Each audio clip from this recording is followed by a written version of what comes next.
ಹೇಳಮ್ಮ, ಭಿಕ್ಷುಕರು ಕೇಳ್ದಂಗೆ ಕೇಳಬೇಕ?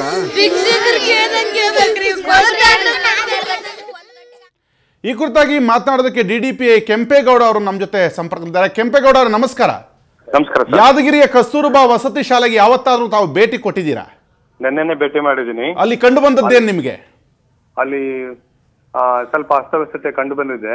ಸ್ವಲ್ಪ ಅಸ್ತವ್ಯಸ್ತನ? ಕೆಂಪೇಗೌಡ್ರೆ, ಅದು ನಿಮ್ಮ ಕಣ್ಣಿಗೆ ಸ್ವಲ್ಪ ಅಸ್ತವ್ಯಸ್ತ ಅನ್ನೋ ತರ ಕಾಣಿಸ್ತಾ? ಇಲ್ಲ, ಅಲ್ಲಿ ನಾವು ಪರಿಶೀಲನೆ ಮಾಡಿದ್ದೇವೆ. ಮಕ್ಕಳ ಜೊತೆ ಕೂತು ಊಟ ಮಾಡಿ ಬಂದಿದ್ದೇವೆ. ಅಂದ್ರೆ ಎಷ್ಟು ದಿವಸಗಳ ಆದ್ಮೇಲೆ ನೀವು ಅಲ್ಲಿ ಶಾಲೆಗೆ, ಆ ಒಂದು ವಸತಿ ಶಾಲೆಗೆ ಭೇಟಿ ಕೊಟ್ರಿ? ನಾನು ಇತ್ತೀಚೆಗೆ ಬಂದಿದ್ದೇನೆ ಈ ಜಿಲ್ಲೆಗೆ. ಓಕೆ. ಅಲ್ಲಿ ನಮ್ಮ ಇತ್ತೀಚೆಗೆ ಅಂದ್ರೆ ಎಷ್ಟು ದಿವಸ ಆಯ್ತು ಸರ್? ಈಗ ಒಂದು 5 months ಆಗಿದೆ. ನಾನು 5 months, 5 ತಿಂಗಳಾದ್ರೂ ಕೂಡ ನಿಮ್ಮ ವ್ಯಾಪ್ತಿಯಲ್ಲಿರುವಂತ ಒಂದು ವಸತಿ ಶಾಲೆಗೆ ಭೇಟಿ ಕೊಡ್ಲಿಕ್ಕೆ ನಿಮ್ಗೆ ಸಮಯ ಸಿಗ್ಲಿಲ್ವಾ ಕೆಂಪೇಗೌಡ್ರೆ? ನಾನು ಬೇರೆ 2 ಜಿಲ್ಲೆ 2 ತಾಲೂಕಿನ ವಸತಿ ಶಾಲೆ ಭೇಟಿ ಮಾಡಿದ್ದೆ. ಎಷ್ಟು ವಸತಿ ಶಾಲೆ ಇದೆ ಸರ್? 2 ತಾಲೂಕಿನಲ್ಲಿ ಒಟ್ಟು ಎಷ್ಟು ವಸತಿ ಶಾಲೆ ಇದೆ? 3 ಶಾಲೆನಲ್ಲಿ ಒಂದೊಂದು KGB ವಸತಿ ಶಾಲೆ ಇದೆ. ಸರಿ. 5 ತಿಂಗಳಲ್ಲಿ ಒಂದೊಂದು ವಸತಿ ಶಾಲೆಗೆ ಭೇಟಿ ಕೊಡಕ್ಕೆ ಎಷ್ಟು ದಿವಸ ಬೇಕಾಗಬಹುದು ಸರ್ ನಿಮ್ಗೆ? ಭೇಟಿ ಮಾಡ್ತಾ ಇದೆ. ನಮ್ಮ ಅಧೀನ ಅಧಿಕಾರಿಗಳು ಭೇಟಿ ನೀಡ್ತಾ ಇರ್ತಾರೆ, ವರದಿ ನೀಡ್ತಾ ಇರ್ತಾರೆ. ಏನು ವರದಿ ಕೊಟ್ಟಿದ್ದಾರೆ? ಈ ಹಿಂದೆ ಕೊಟ್ಟಂತ ವರದಿಯಲ್ಲಿ ಏನಿತ್ತು ಸರ್? ಈಗ ಎಲ್ಲ ವ್ಯವಸ್ಥಿತವಾಗಿದೆಯಾ ಅಂತ ಅನ್ಸ್ತಾ ಇದೆಯಾ? ಮಕ್ಕಳಿಗೆ ಊಟ ಇಲ್ಲ ಸರ್, ತಂಗಳನ್ನ ಅಲ್ಲಿ ಕೊಡ್ತಿದ್ದಾರೆ, ಕುಡಿಯುವ ನೀರಲ್ಲೂ ಹುಳ ಇದೆ, ಮಕ್ಕಳು ಸಾಮೂಹಿಕವಾಗಿ ಒಂದು ಜ್ವರ ಬಂದು ಮಲಗಿದ್ದಾರೆ, ಒಂದು ನೋಡೋರ್ ಗತಿ ಇಲ್ಲ ಅಂದ್ರೆ ತಾವು ಸಂಬಳ ತಗೊಳ್ಳೋದು ಅದೇ ವಿಚಾರಕ್ಕೆ ಅಲ್ವಾ ಸರ್? ಒಂದು ಸಂಬಳ ತಗೊಂಡದಕ್ಕಾದ್ರು ಒಂದು ಧನ್ಯತೆ ಬೇಡವಾ? ಆ ಮಕ್ಕಳನ್ನ ನೋಡ್ಕೊಳ್ಳೋರಿಲ್ಲ ಅಂದ್ರೆ? ಖಂಡಿತ. ಈಗ ನಾವು ಬದಲಿ ವ್ಯವಸ್ಥೆ ಮಾಡ್ತಾ ಇದ್ದೀವಿ. ಸೆಂಟರ್ನವ್ರನ್ನ ಕರೆಸಿ ಅದೆಲ್ಲ ಬದಲಾವಣೆಗಳು ಮಾಡ್ತಾ ಇದ್ದೇವೆ. ಮತ್ತು ಅದರ ಉಸ್ತುವಾರಿಗೆ ನಾವು ಪ್ರೌಢಶಾಲಾ ಮುಖ್ಯ ಶಿಕ್ಷಕಿಯನ್ನ, ಸ್ಥಳೀಯ ಪ್ರೌಢಶಾಲೆಯ ಮುಖ್ಯ ಶಿಕ್ಷಕಿಯನ್ನ ನಾವು ಅವ್ರಿಗೆ ಅಡಿಷನಲ್ ಚಾರ್ಜ್ ಕೊಡ್ತಾ ಇದ್ದೇವೆ. ಅಲ್ಲಿ ಪರಿಸ್ಥಿತಿಯನ್ನ ಸುಧಾರಿಸಲಿಕ್ಕೆ ಎಲ್ಲ ಕ್ರಮಗಳನ್ನ ತೆಗೆದುಕೊಳ್ತಾ ಇದ್ದೇವೆ. ನಾನು ಕೂಡ ಭೇಟಿ ಮಾಡಿ ಬಂದಿದ್ದೇನೆ. ಇವತ್ತು BO ಅವರು ಸ್ಥಳದಲ್ಲಿ ಇದ್ದಾರೆ, ಈಗ ಹೋಗಿದ್ದಾರೆ ಅಲ್ಲಿ. ಅದೆಲ್ಲ ಕೋಟ್ಯಂತರ ರೂಪಾಯಿ ಈಗಾಗಲೇ ಈ ಒಂದು ವಸತಿ ಶಾಲೆಗಳಿಗೆ ಸರ್ಕಾರ ಸುರಿದಿದೆ. ಆ ದುಡ್ಡಲ್ಲಿ ಎಲ್ಲಿ ಹೋಯ್ತು ಹಾಗಾದ್ರೆ ಅಂತ? ಇಲ್ಲ, ಸ್ವಲ್ಪ ಸಣ್ಣ ಪುಟ್ಟ ವ್ಯತ್ಯಾಸಗಳಾಗ್ತದೆ. ಕೆಂಪೇಗೌಡರು, ಇದು ಸಣ್ಣ ಪುಟ್ಟ ವ್ಯತ್ಯಾಸ ಅಂತ ಖಂಡಿತ ದಯಮಾಡಿ ಹೇಳ್ಬೇಡಿ. ಮಕ್ಕಳು ಅತ್ಯಂತ ಯಾರು ದಿಕ್ಕು ಗತಿ ದೆಸೆ ಇಲ್ಲದವ್ರ ತರ ಅಲ್ಲಿ ಅಳ್ತಾ ಕೂತಿದ್ದಾರೆ. ಒಂದೇ ಸರ್ತಿಗೆ ಸುಮಾರು 10 ಮಕ್ಕಳು ಹಾಸಿಗೆ ಹಿಡಿದು ಮಲಗಿದ್ದಾರೆ. ಆ ಮಕ್ಕಳಿಗೆ ಒಂದು ಕನಿಷ್ಠ ಟ್ರೀಟ್ಮೆಂಟ್ ಕೊಡುವಂತ ಸೌಜನ್ಯ ಬೇಡವಾ? ಈಗ ನಿಮ್ಮ ಕುಟುಂಬದ ಯಾವ್ದಾದ್ರು ಮಕ್ಕಳಲ್ಲಿ ಇದ್ದಿದ್ರೆ ನೀವು ಆ ಮಕ್ಕಳನ್ನ ಹಾಗೆ ಬಿಡ್ತಿದ್ರಾ ಅಂತ? ಇಲ್ಲ, ನಾವು ಹೋಗಿದ್ದೇವೆ.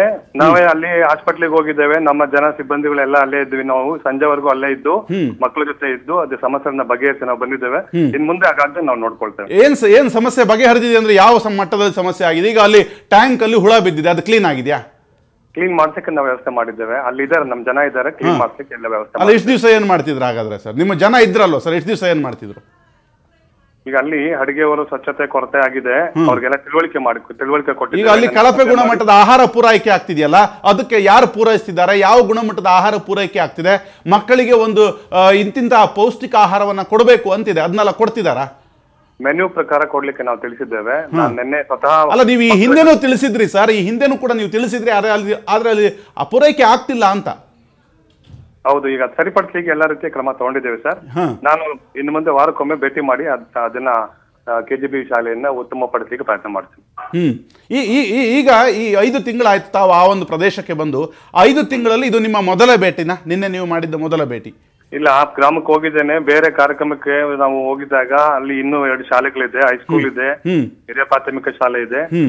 ಮತ್ತು ಕೆಲಸದ ಮೇಲೆ ಹೋಗಿರ್ತೀವಿ, ಬೇರೆ ಕಾರ್ಯಕ್ರಮಗಳ ಒತ್ತಡ ಇರ್ತದೆ, ಹಾಗಾಗಿ ಅಲ್ಲಿಗೆ ಹೋಗ್ಲಿಕ್ಕೆ ಆಗಿರ್ಲಿಲ್ಲ. ಭೇಟಿ ಮಾಡಿದ್ದೇನೆ ಈಗ. ಓಕೆ. ಈಗ ಇನ್ನು ಮುಂದೆ ಅಲ್ಲಿ ಏನ್ ಕ್ರಮ ಆಗತ್ತೆ ಅನ್ನುವಂಥದ್ದು?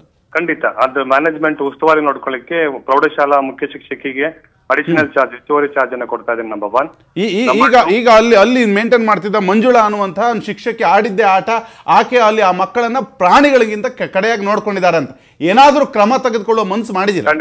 ಖಂಡಿತ ಖಂಡಿತ. ಏನ್ ಕ್ರಮ ತಗೊಂತೀರಿ ಸರ್? ಈ ವರದಿ ಕೇಳಿದ್ದೀನಿ ನಾನು. BO ಅವರ ಸ್ಪಾಟಿಗೆ ಹೋಗಿದ್ದಾರೆ, ಅವ್ರು ವರದಿ ಕೊಡ್ತಾರೆ. ಅದರ ಆಧಾರದ ಮೇಲೆ ಎಲ್ಲೆಲ್ಲಿ ಲೋಪಗಳು ಕಂಡು ಬಂದಿದೆ ಅದನ್ನ ನಿವಾರಿಸಲಿಕ್ಕೆ ನಾನು ಕ್ರಮ ತಗೊಳ್ತೇನೆ. ಓಕೆ. ನಾವು ಕೂಡ ಈಗ ಈ ಒಂದು ಸಮಸ್ಯೆನ ಸರ್ಕಾರದ ಮಟ್ಟದಲ್ಲಿ ಗಮನಕ್ಕೆ ತರ್ತೀವಿ, ಅದರ ಜೊತೆಗೆ ಸಚಿವ ಆಂಜನೇಯ ಅವರ ಗಮನಕ್ಕೂ ಕೂಡ ತರ್ತೀವಿ. ಆದ್ರೆ ಈಗ ನೀವು ಅಲ್ಲಿ ಏನು ಕ್ರಮವನ್ನು ತಕ್ಷಣಕ್ಕೆ ತಗೊಳ್ಬಹುದು ಅಂತ ನಮ್ಗೆ ಹೇಳಿ. ನಾವು ಊಟದ ಬದಲಾವಣೆ ಮಾಡಿದ್ದೇವೆ. ಊಟ ಅಲ್ಲಿ ಯಾರು ಅಡಿಗೆ ಮಾಡ್ತಾ ಇದ್ರು ಅವರನ್ನ ಬದಲಾವಣೆ ಮಾಡಿ ಗುಣಮಟ್ಟದ ಆಹಾರ ಕೊಡ್ಲಿಕ್ಕೆ ವ್ಯವಸ್ಥೆ ಮಾಡ್ತಾ ಇದ್ದೇವೆ. ಅಲ್ಲಿ ಅಡ್ಮಿನಿಸ್ಟ್ರೇಷನ್ ಅನ್ನ ಉತ್ತಮಪಡಿಸಲಿಕ್ಕೆ ಪ್ರೌಢಶಾಲಾ ಮುಖ್ಯೋಪಾಧ್ಯಾಯನನ್ನ ಚಾರ್ಜ್ ಕೊಡ್ತಾ ಇದ್ದೇವೆ.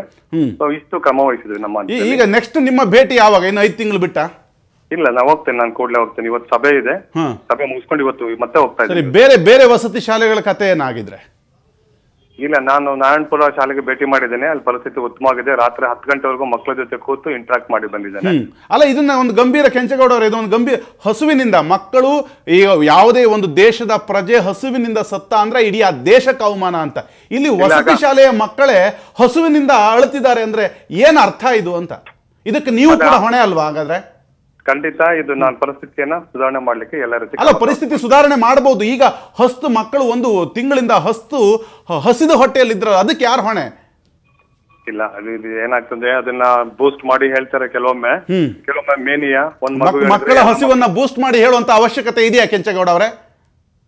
ಅವಶ್ಯಕತೆ ಇಲ್ಲ. ಕೆಲವೊಮ್ಮೆ ಅದು ಪರಿಸ್ಥಿತಿನಲ್ಲಿ ರಾಜಕೀಯ ಇತ್ಯಾದಿಗಳೆಲ್ಲ ಮಿಶ್ರಣ ಆದಾಗ ಯಾವುದು ಮಕ್ಕಳನ್ನ ಹಸುವಿನಲ್ಲಿ ಕೆಡುವುದು ಕೂಡ ರಾಜಕೀಯವಾ? ಇಲ್ಲಿ ನಾವು ಸಮಸ್ಯೆ ಬಗೆಹರಿಸ್ತಾ ಇದ್ದೀವಿ ಸ್ವಾಮಿ. ಅಲ್ಲ, ಇಲ್ಲ, ಏನ್ ಬಗೆಹರಿಸ್ತೀರಂತ? ಈಗ ಆಗಿರೋ ಸಮಸ್ಯೆಗೆ ಏನ್ ಪರಿಹಾರ ಆಗಿದ್ರೆ ಕ್ರಮ ತಗೊಳ್ತೀವಿ. ಯಾರ ಮೇಲೆ ತಗೊಂತೀರಿ ಸರ್? ಏನ್ ಕ್ರಮ ತಗೊಳ್ತೀರಿ? ಯಾರ ಮೇಲೆ ಕ್ರಮ ತಗೋತೀರಿ? ಏನ್ ಕ್ರಮ ತಗೋತೀರಿ? ಸಂಬಂಧಪಟ್ಟ ಏಜೆನ್ಸಿಯವರ ಮೇಲೆ ಕ್ರಮ ತಗೊಳ್ತೀವಿ. ಸಂಬಂಧಪಟ್ಟ ಏಜೆನ್ಸಿಯವರು ಸರಿ, ಅಲ್ಲಿ ಮೇಂಟೈನ್ ಮಾಡ್ತಿಂತ ಅಧಿಕಾರಿಗಳ ಮೇಲೆ ಏನ್ ಕ್ರಮ ಆಗಿದೆ ಈಗ? ಅದು NGO ಮುಖಾಂತರ ಆಗ್ತಾ ಇರ್ತಕ್ಕಂಥದ್ದು ಟೆಂಡರ್. ಯಾವ NGO ಸರ್ ಅದು? ಯಾವ NGO?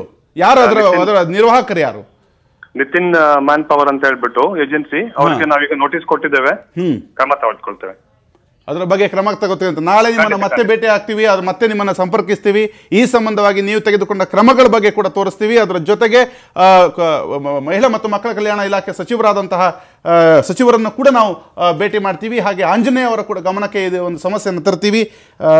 ಈ ಒಂದು ಸಮಸ್ಯೆ ಇಲ್ಲಿ ಕಸ್ತೂರ್ಬಾ ವಸತಿ ಶಾಲೆ ಯಾದಗಿರಿಯಲ್ಲಿ ಏನಾಗಿದೆ, ಅಲ್ಲಿನ ಹಾಸ್ಟೆಲ್ನಲ್ಲಿರುವಂತಹ ಮಕ್ಕಳು ಹಸುವಿನಿಂದ ಹೀಗೆ ಗುಂಪಾಗಿ ಹಸುವಿನಿಂದ ಅಳುತ್ತಿದ್ದಾರೆ ಅನ್ನುವಂಥಕ್ಕೆ ಇದಕ್ಕಿಂತ ನಾಚಿಕೆಗೇಡಿನ ವಿಷಯ ಈ ಸರ್ಕಾರಕ್ಕೆ ಇಲ್ಲ ಅಂತ ನಾವು ಭಾವಿಸ್ತೀವಿ. ಇದಕ್ಕೆ ಸಂಬಂಧಪಟ್ಟಂತಹ ಸಚಿವರು ಏನು ಮಾಡ್ತಿದ್ದಾರೆ ಎನ್ನುವಂಥದ್ದು, ಈ ಹಿಂದೆಯೂ ಕೂಡ ರಾಜ್ಯದ ವಸತಿ ಶಾಲೆಗಳ ದುಸ್ಥಿತಿಯ ಬಗ್ಗೆ ಗಮನವನ್ನು ಸೆಳೆದಿದ್ವಿ. ಆದರೆ ನಾವು ಹೈಟೆಕ್ ದರ್ಜೆಗೆ ಏರಿಸ್ತೀವಿ ಅಂತ ಹೇಳಿದಂತಹ ಸಚಿವರು ಆ ಕಡೆ ತಲೆ ಕೂಡ ಹಾಕಿ ಮಲಗಲಿಲ್ಲ. ಇವತ್ತು ಒಂದು ವಸತಿ ಶಾಲೆಯಲ್ಲಿರುವಂತಹ ಮಕ್ಕಳು ಹಸುವಿನಿಂದ ನರಳುತ್ತಿದ್ದಾರೆ ಅಂದ್ರೆ ಇದಕ್ಕಿಂತ ಅವಮಾನ, ಇದಕ್ಕಿಂತ ನಾಚಿಕೆ ಈ ಸರ್ಕಾರಕ್ಕೆ ಬೇರಿಲ್ಲ ಅಂತ ಹೇಳ್ಬೋದು.